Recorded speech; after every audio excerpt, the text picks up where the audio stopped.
বজাৰত বিলাহীৰ দাম এতিয়া খুবেই সস্তা, সেইবাবে ভাবিলোঁ বাহিৰৰ পৰা টমেটো কেটচাপ কিনি খোৱাতকৈ ঘৰতেই বনোৱা যাওক।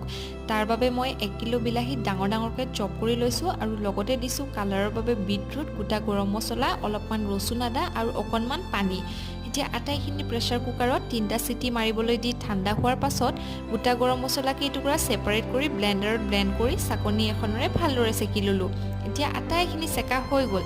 এতিয়া এখন ননষ্টিক পেনত বিলাহীৰ পিউৰিখিনি দি আধা কাপ চেনি, সোৱাদ অনুসৰি নিমখ আৰু কাশ্মীৰী ৰেড চিলি পাউডাৰ দি ভালদৰে লৰাই ল'লোঁ।